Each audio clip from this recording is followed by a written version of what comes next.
fellow joy lovers, and welcome back to Gimme That Joy.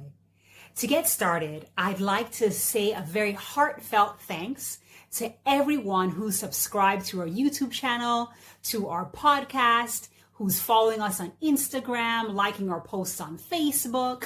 We just really appreciate all of the love and encouragement that you're sending our way. And so thank you so much for being a subscriber, a follower, and an encourager of our journey into a joyful and more restful way of being and living. If you have yet to subscribe, please feel free to do so and join us in our journey into deeper, richer, more joyful, and more restful life and living. Now to recap. Last week's episode focused on physical rest, and we explored the idea of practicing more body fluidity. We hope that you had a lovely time this week experimenting with different ways of getting your body moving after being sedentary for various periods of time throughout the day. And hopefully some of you incorporated a bit of radio taiso, the Japanese method of movement that we showcased last week. I myself had a lovely time getting back into radio taiso this weekend. And I'm really enjoying doing these videos because they're giving me a chance to remember and revive some of the practices that may have fallen by the wayside that help to contribute to a more joyful, restful, and just all around nicer lifestyle. I hope you all enjoyed last week's practice, and now we're going to get into this episode's joy practice. This week, we'll be focusing on spiritual rest, and the joy practice that we will be delving into from the Sacred Rest Challenge is as follows. Love has a way of making us open and receptive. When we feel loved, we open up more.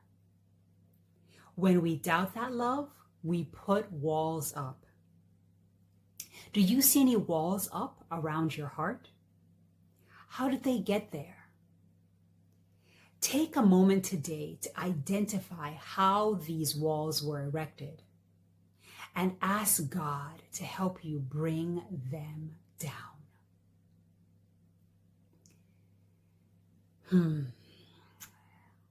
You know, this is a really profound joy practice. All of us have at some point in life experienced experiences that have caused us or that have encouraged us in some ways to be more guarded, to be less receptive to the ways in which those around us are trying to love us. And sometimes it's because we have not necessarily been loved in the ways that we interpret as loving. This goes back to the work of Gary Chapman and the whole idea of the 5 love languages. And some of us experience love through like acts of service, and others through quality time. And, you know, all of us at some point along the way have felt like maybe people didn't love us the way we wanted to be loved, be it our parents or other caregivers, friends, other family members, significant others. All of us at some point in time have experienced what it's like to not really feel like we belong, like we're really accepted for who we are, and like who we are is enough. And so these experiences, for me, I know have caused me at times to have these walls up because I feel like I'm not going to be accepted for who I am. And one of the things that has been kind of theme throughout my earlier years was this idea that I don't really belong. Like when I was as a child, I moved from Jamaica to, rather, the other way around. I moved from Canada to Jamaica, and I never quite fit in because I still, in the way I spoke, had a little bit of an accent that would be termed foreign. And so I remember I even had a friend when I was in high school, she would always say, oh, you still sound like a foreigner. I just couldn't fit in. And then when I moved from Jamaica to the States, it was like another learning experience and trying to fit in there and always not quite belonging. And, I've lived in a number of countries since then. And, I'm always like the foreigner. And so there were times over the years where I just felt like it's never going to fit in. And thankfully, God has really helped me to realize that we're all different in some way, and nobody is exactly like anybody else, even twins. And so I've gotten a lot more comfortable with being different. And that has helped me to let some of the walls that I've erected come down, and also understanding the concept of people loving in different ways and loving the best they can based on who they are and what they've been through has helped me to receive love more readily from people around me in the ways that they're able to love me, because I'm realizing that even I don't love perfectly. And so the twin realizations of the fact that I'm not the only one who's different from everyone else, and the realization that people are loving me the best they can based on their own life experience and the ways in which they've experienced love. And also this idea that,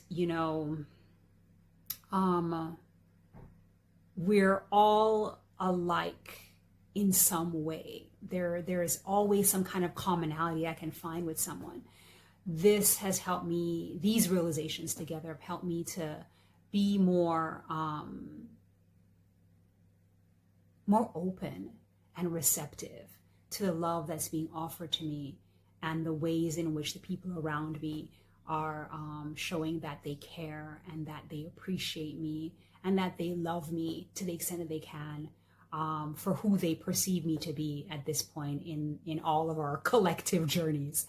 And so this joy practice of, talking to God about that, and that's been a key to me even getting to the point where I'm having these realizations. It's these conversations with God when I felt like alone and like misunderstood and unloved, have really helped me to be more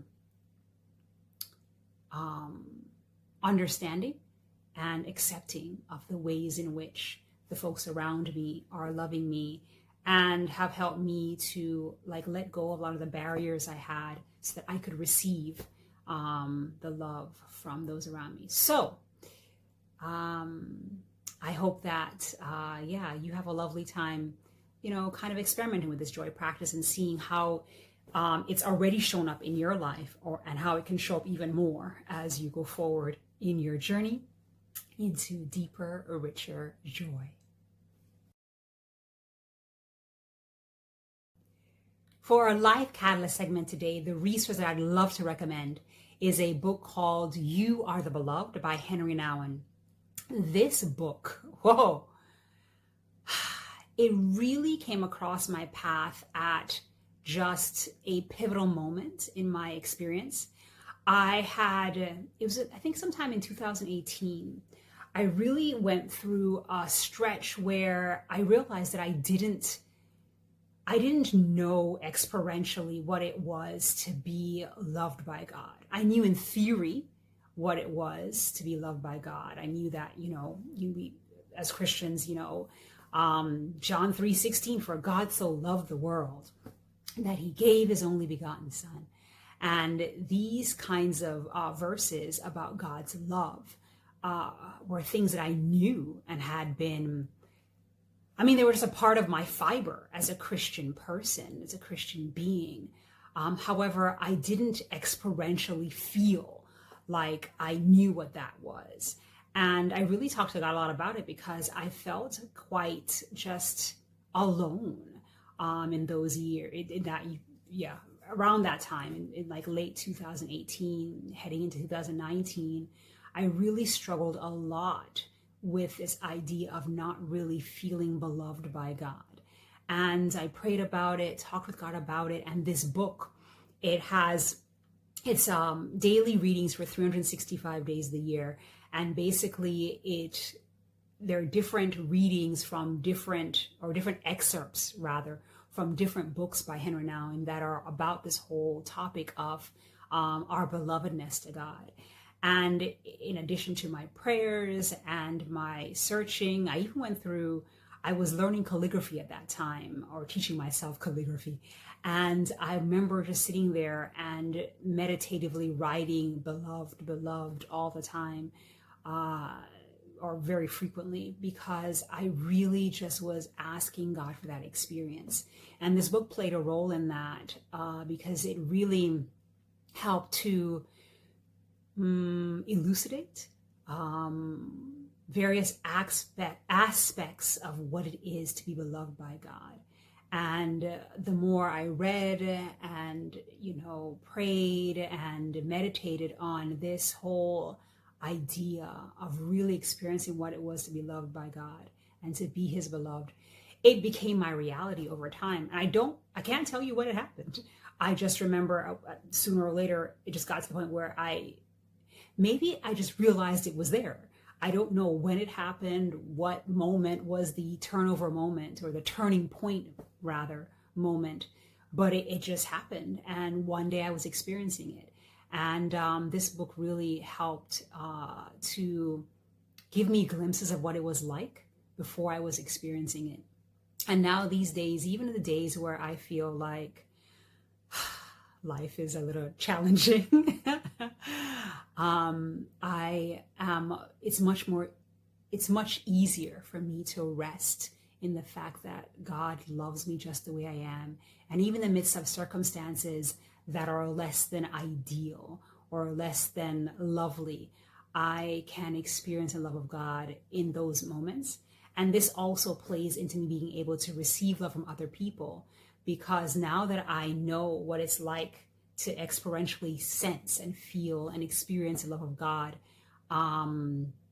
it's really helped me to be more open to loving myself just as I am, flaws and all, and accepting love and appreciation from others just as I am. And so, yes, I thoroughly recommend this resource from Henry Nouwen. It really played a lovely and catalytic role in helping me to enter into the experience of being loved by God.